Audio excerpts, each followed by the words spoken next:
Hello friends, स्वागत है आपका हमारे यूट्यूब चैनल सर्व शिक्षा में। मैं अमन सारस्वत आपकी फिजिक्स की क्लास में।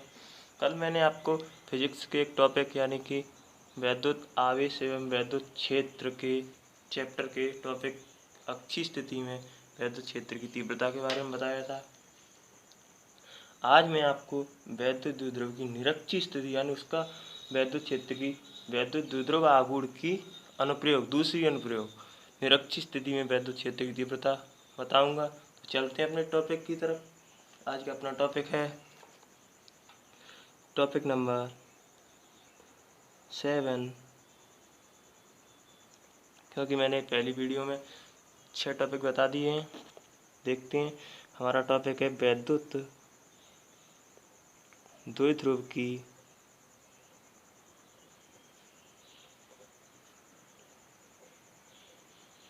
निरक्षीय स्थिति में वैद्युत क्षेत्र की तीव्रता। वैद्युत क्षेत्र की तीव्रता। अब इसका डायग्राम बना लेते हैं, क्योंकि डायग्राम से हमारा क्वेश्चन जो है कि सिंपल हो जाएगा। तो डायग्राम बनाते हैं। जैसे कि हमारा कोई बिंदु है ए एवं बी, इनका मध्य यानी केंद्र ओ है और केंद्र ओ से लंबवत दूरी आर पर कोई बिंदु हमारा पी है, जिस पर हमें वैद्युत क्षेत्र की तीव्रता ज्ञात करनी है। और हमारा बिंदु ए पर माइनस क्यू आवेश है और बिंदु बी पर प्लस क्यू आवेश है, और इनकी ए की ओ से दूरी एल है और बी की भी ओ से दूरी एल है, अर्थात 2L दूरी है बिंदु ए और बी की आपस में। तो हमें एक चीज़ और दे रखी है, हमारा क्षैतिज घटक E1 cos थीटा और E2 cos थीटा है, और हमारा ऊर्ध्व घटक E1 sin थीटा और E2 sin थीटा है। और हमें आवेशों से बिंदु P की दूरी निकालनी पड़ेगी। अतः लिखते हैं, माना कोई द्विध्रुव आघूर्ण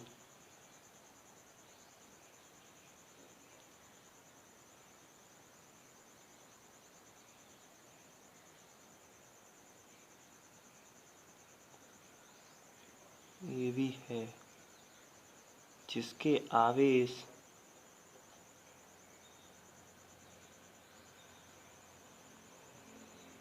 क्रमशः माइनस क्यू प्लस क्यू हैं। केंद्र ओ है, जिससे आर दूरी पर बिंदु पी है और घटक E1 cos theta E2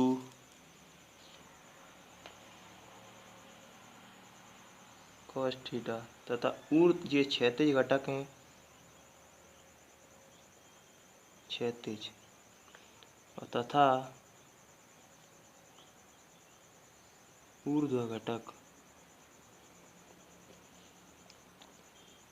E1 sin theta E2 sin theta हैं। तो हमें इनका लंब भी दे रखा है, आधार भी दे रखा है, तब हम आवेश और बिंदु P की मध्य की दूरी ज्ञात कर सकते हैं। अतः ये हमारा कर्ड होगा, क्योंकि कर्ड हमेशा इन दोनों के वर्ग के अंडर रूट यानी कि वर्गमूल के बराबर होता है। तो Q स्क्वायर इक्वल टू आधार स्क्वायर प्लस लंब स्क्वायर। तो हमारा आधार है L स्क्वायर प्लस और लंब है R स्क्वायर। तो हमारी के की वैल्यू होगी R square plus L square. तो यहाँ पर वैल्यू को हम पुट कर देंगे,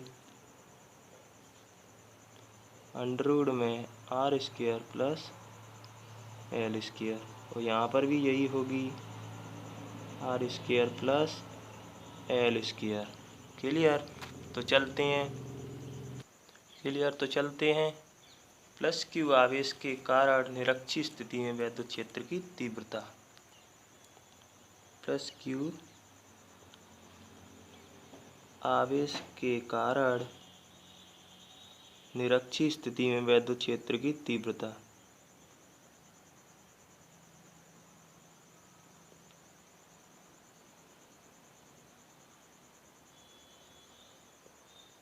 तीव्रता हमारी होगी E1 equal to 1/4πε0 Q upon under root, क्योंकि बीच की दूरी हमारी R square plus L square है, तो under root R square plus L square का होल वर्ग। इसे हम इक्वेशन नंबर फर्स्ट मानकर आगे चलते हैं। तो हमारा माइनस क्यू आवेश के कारण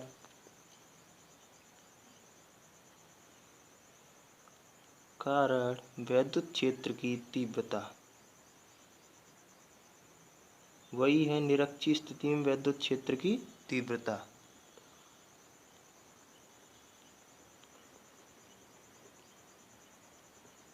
तो E इक्वल टू यानी कि E2 इक्वल टू हमारा हो जाएगा 1/4πε0 Q अपॉन अंडर रूट में हमारा R square plus L square इधर भी है और इधर भी है, दोनों तरफ सेम है, तो हमारा हो जाएगा यहाँ पर R square plus L square. इसे इक्वेशन नंबर 2 मानकर दोनों इक्वेशन मान लिए हमने। अब देखते हैं हमारा ये ऊर्ध्व घटक एवं क्षैतिज घटक, जो कि हमारा ये ऊर्ध्व घटक है E1 cos theta E1 sin theta और E2 sin थीटा, और क्षैतिज घटक E1 cos थीटा और E2 cos थीटा। तो देखते हैं आगे। E1 cos थीटा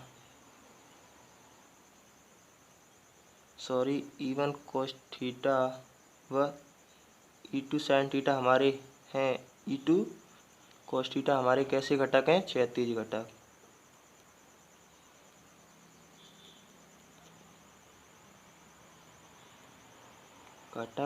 हैं तथा E1 sin theta coma E2 sin theta हमारे घटक हैं ऊर्ध्व घटक एवं यानी कि विपरीत, एक दूसरे के विपरीत हैं, E1 cos theta but E2 sin theta हमारे क्षैतिज घटक हैं और E1 sin थीटा और E2 sin थीटा हमारे ऊर्ध्व घटक हैं। तब वो एक दूसरे के विपरीत हैं, तो ये एक दूसरे के विपरीत होने के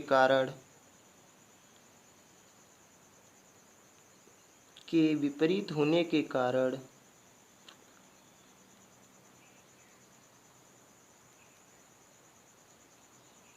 एक दूसरे को निरस्त कर देंगे।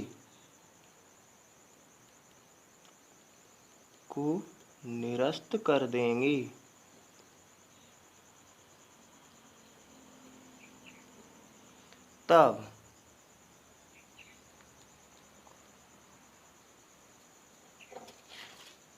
अगला पेज लेते हैं। तब हमारा हो जाएगा परिणामी विद्युत क्षेत्र की तीव्रता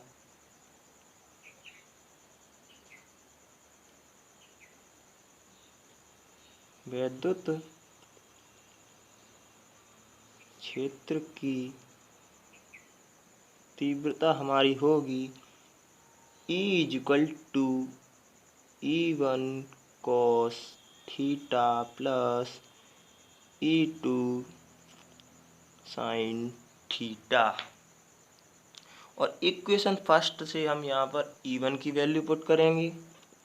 हमारी E1 की वैल्यू थी 1/4πε0 Q upon under root R square plus L square का होल वर्ग। यहाँ पर हमारा कॉस थीटा है, कॉस थीटा लिख देंगे प्लस E2 की वैल्यू पुट करेंगे, सॉरी E2 यहाँ पर कॉस थीटा होगा हमारा। तो E2 की वैल्यू थी हमारी 1/4 pi epsilon 0 Q upon same थी R square plus L square, क्योंकि ये दोनों वैल्यू हमारी सेम है। और यहाँ पर कोस थीटा। एक बात आपको दिख रहा होगा कि अंडर रूट में R square plus L square का वर्ग करेंगे तो अंडर रूट हट जाएगा, यहाँ पर भी हट जाएगा, तो हमारी वैल्यू हो जाएगी 1/4 pi epsilon 0 Q upon R square plus L square plus हमारा यहाँ पर कोस थीटा और है plus 1/4 pi epsilon 0 Q upon under root हमारा हट जाएगा तो R square plus L square और हमारा कोस थीटा की वैल्यू हम कोस थीटा की वैल्यू निकालेंगे तो हमारा सिंबल क्या था, ये था, यानी कि डायग्राम था हमारा ये। यहाँ पर O था, यहाँ की दूरी L थी, यहाँ की दूरी R थी और यहाँ पर हमारी R square plus L square थी, वो भी अंडर रूट में। ठीक, तो यहाँ से कॉस थीटा की वैल्यू निकालेंगे तो होगी हमारी आधार बट्टी कर्ण। आधार हमारा L है, कर्ण हमारा R square plus L square है, तो L upon under root R square plus L square. इस वैल्यू को यहाँ पर पुट करेंगे। पहले एक बात आपको दिख रहा होगा, दोनों सेम है, ऐसे जोड़ देंगे तो हमारी वैल्यू हो जाएगी E equal to 1/4 pi epsilon 0 2/4 pi epsilon 0 Q upon R square plus L square cos theta. और कॉस थीटा की वैल्यू हमारी ये है, इसे हम यहाँ पर पुट करेंगे तो E इक्वल टू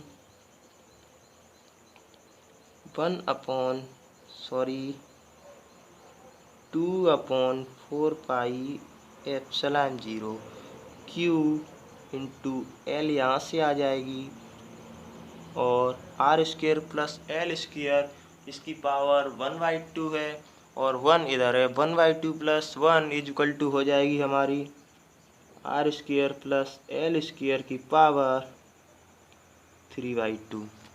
लेकिन एल दूरी है,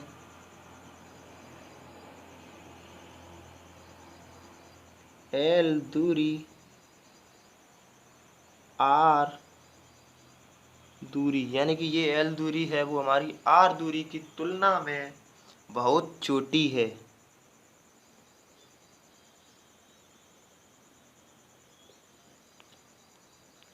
बहुत छोटी है।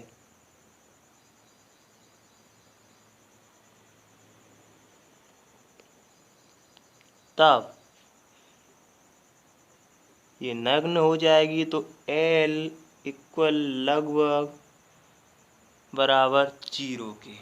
तो हम L की वैल्यू यहाँ पुट कर देंगे तो हमारी E इक्वल टू हो जाएगी, क्योंकि दूरी हमेशा हमारी बट्टे में होती है तो हमारी बट्टे वाली L को ही 0 करेंगे, ना कि ऊपर वाली L को। तो E इक्वल टू हमारी 2/4 पाई एप्सिलॉन 0 Q L बटे आर की पावर 2 इंटू 3/2। 2 से 2 कट हो जाएगी तो हमारी वैल्यू हो जाएगी 1/4 पाई एप्सिलॉन 0 2QL बटे आर की पावर 3। इसे इक्वेशन नंबर 3 मान लेंगे। लेकिन आपको डेफिनेशन यानी वैद्युत द्विध्रुव की डेफिनेशन के अनुसार वैद्युत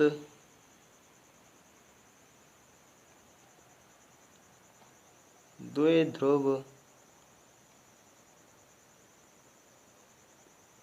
आघूर्ण इक्वल टू हमारा क्या होता है, यानी कि P, इसको हम P से रिप्रेजेंट करते हैं तो P इक्वल टू हमारा होता है 2QL।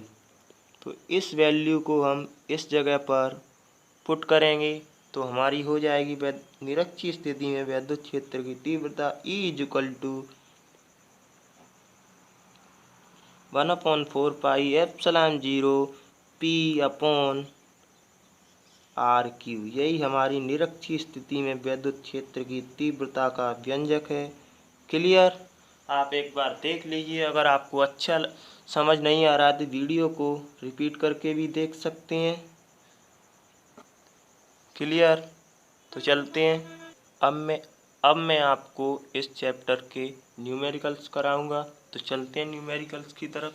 हमारा पहला न्यूमेरिकल्स होगा, एक प्रोटॉन तथा एक इलेक्ट्रॉन के बीच की दूरी 4.0 गुणा 10⁻⁻15 मीटर है, तब इनके मध्य लगने वाले वैद्युत बल के परिमाण की एवं प्रकृति की गणना कीजिए। तो लिखते हैं, अपना पहला क्वेश्चन है हमारा,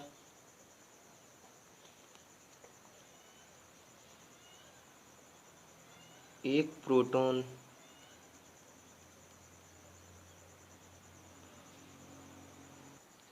ठीक, ये हमारा क्वेश्चन है जो कि मैंने लिख लिया है। एक प्रोटॉन तथा एक इलेक्ट्रॉन के बीच की दूरी 4.0 × 10⁻⁻15 मीटर है, तब इनके मध्य लगने वाले बल के परिमाण एवं प्रकृति की गणना कीजिए। तो चलते हैं, लिखते हैं। आपको मालूम है, क्योंकि आवेश या प्रोटॉन या इलेक्ट्रॉन, इनका आवेश सेम होता है, Q1 मान लेंगे। इलेक्ट्रॉन का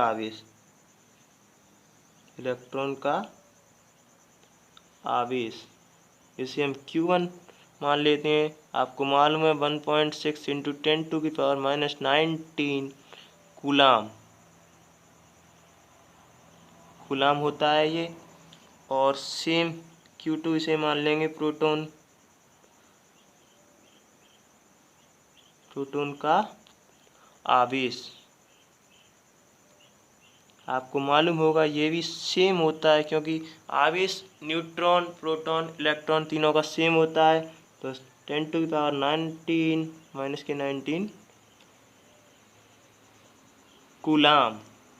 और प्रोटॉन व इलेक्ट्रॉनों के बीच की दूरी हमें दे रखी है 4.0 × 10⁻⁻15। प्रोटॉन व इलेक्ट्रॉन के बीच की दूरी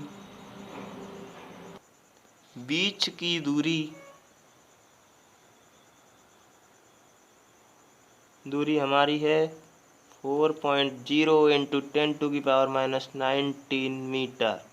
ठीक, क्लियर? और हमें F पूछा, यानी कि विद्युत बल F इक्वल टू, और हमें डेफिनेशन यानी कि इस फॉर्मूले से चलना होगा।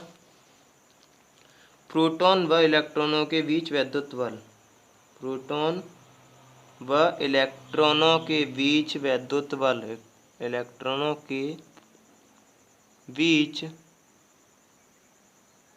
विद्युत बल F इक्वल टू होगा हमारा 1/4 पाई एप्सिलॉन 0 Q1 × Q2/R²। जैसा कि आपको मालूम है, आपने Q1 की वैल्यू भी है, Q2 की वैल्यू भी है और R की वैल्यू भी है। तो F इक्वल टू हमारा हो जाएगा 1/4 पाई एप्सिलॉन 0। Q1 की वैल्यू है हमारी 1.6 × 10⁻⁻19 × 1.6 × 10⁻⁻19 अपॉन 4.0 का स्क्वायर करेंगे तो हमारा हो जाएगा 16.0 × 10⁻⁻15 का करेंगे तो हमारा हो जाएगा 10⁻⁻30।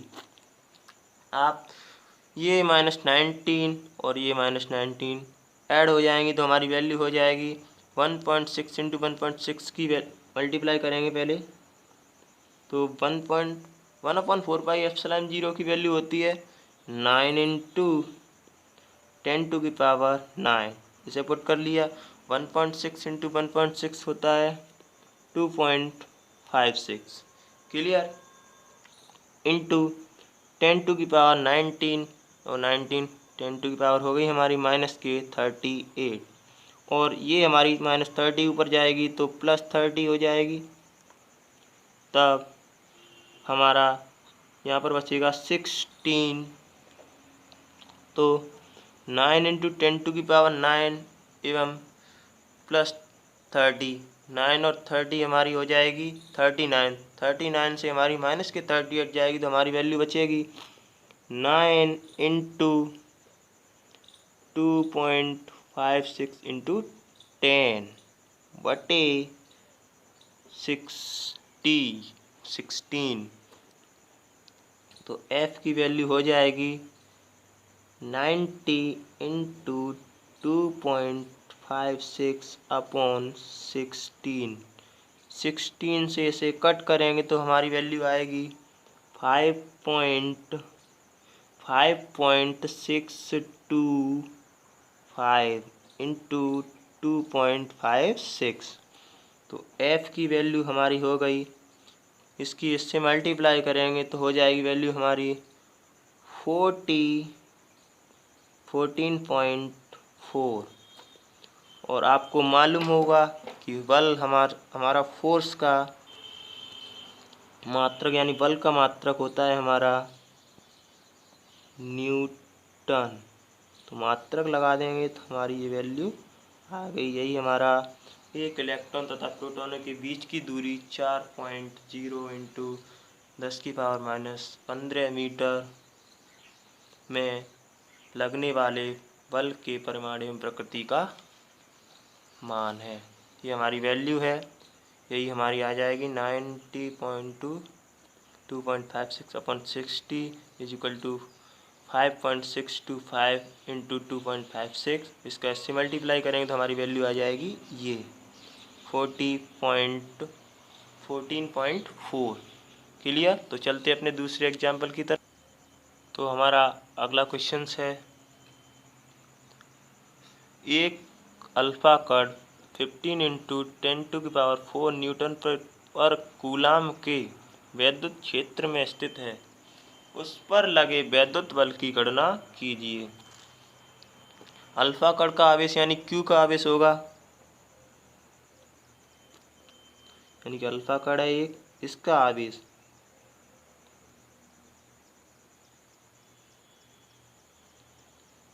यानी कि Q इज इक्वल टू होगा हमारा कितना दे रखा है 15 इंटू ये वैद्युत क्षेत्र दे रखा है हमें, आवेश हमारा है 3.2 इंटू ये फिक्स होता है 10⁻⁻19 कूलाम और वैद्युत क्षेत्र हमें दे रखा है E इज इक्वल टू यानी कि वैद्युत क्षेत्र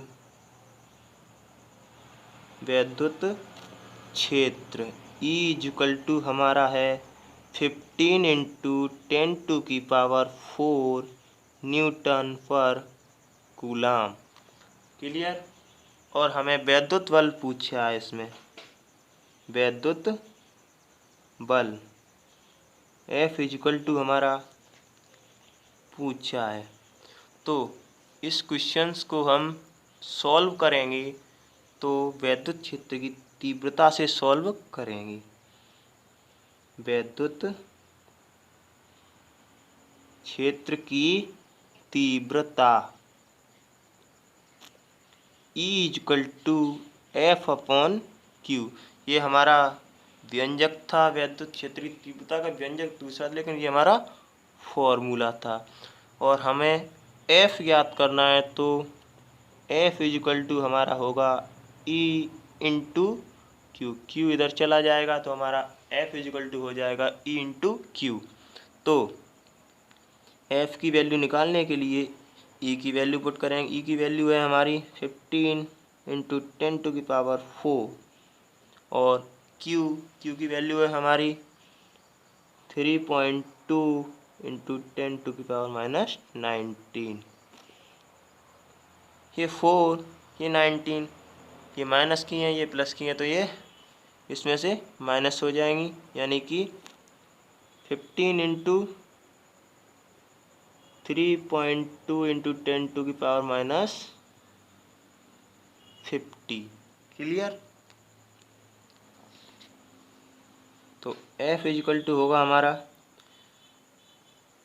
0.8 सॉरी हमारी वैल्यू होगी 48.0 इंटू 10⁻⁻15। बल हमेशा न्यूटन में होता है, तो इसका मात्रक हमारा क्या होगा, न्यूटन। यही हमारा इसका वैद्युत बल है, यानी कि इस क्वेश्चन का आंसर है। तो चलते हैं अपने दूसरे क्वेश्चन की तरफ, जो हमारा क्वेश्चंस है, आप इसे देख लीजिए पहले। क्लियर। हमारा अगला क्वेश्चन है क्वेश्चन नंबर 3। एक इलेक्ट्रॉन के आवेश के कारण निर्वात में 1 मीटर दूरी पर विद्युत क्षेत्र की तीव्रता ज्ञात करनी है। हमें इलेक्ट्रॉन का आवेश दे रखा है 1.6 इंटू 10⁻⁻19 कूलाम। तो चलते हैं सॉल्व करते हैं इस क्वेश्चन को। इलेक्ट्रॉन का आवेश, हमें इलेक्ट्रॉन का आवेश दे रखा है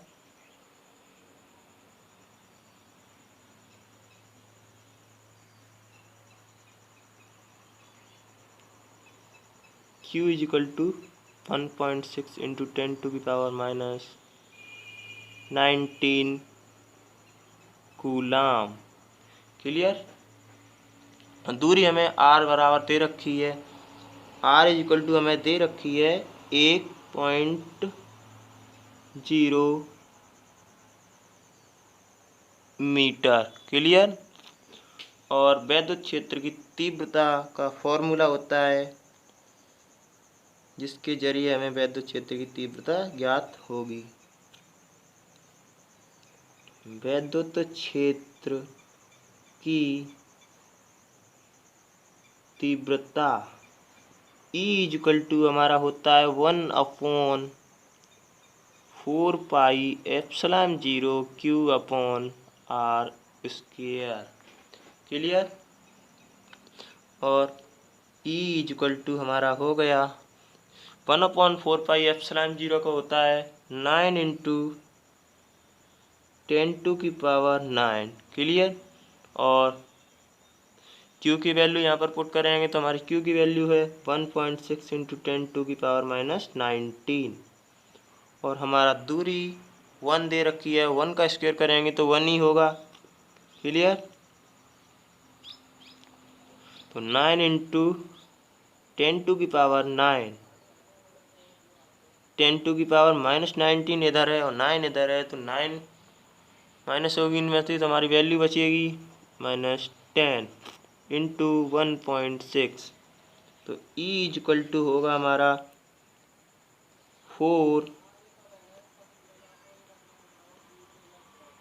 13.4 या इंटू 10⁻⁻10। विद्युत क्षेत्र की तीव्रता का व्यंजक होता है हमारा न्यूटन पर कूलाम। क्लियर। यही हमारा इस क्वेश्चन का आंसर है। एक बार आप इसे दोबारा से किसी भी क्वेश्चन को सॉल्व करना हो तो खुद एक बार सॉल्व कर लिया करें, क्योंकि मिस्टेक भी हो सकती है। इधर देखते हैं 9.1694 सॉरी, यहाँ पर हमारा होगा 14.4 इंटू 10⁻⁻10 न्यूटन पर कूलाम। क्लियर। इसी के साथ ही हमारी वीडियो समाप्त होती है। अब मिलेंगे आपको अगली वीडियो में। मैं आपको बता दूं, अगली वीडियो में कुछ न्यूमेरिकल इसके जो बचे हुए हैं वो कराऊंगा और अगला चैप्टर स्टार्ट होगा। इसी के साथ ही हमारा चैप्टर भी फिनिश होता है और मैं अगला चैप्टर कल आपको कराऊंगा, कॉस की प्रमेय। अच्छा ठीक है, तो चलते हैं। Thank you.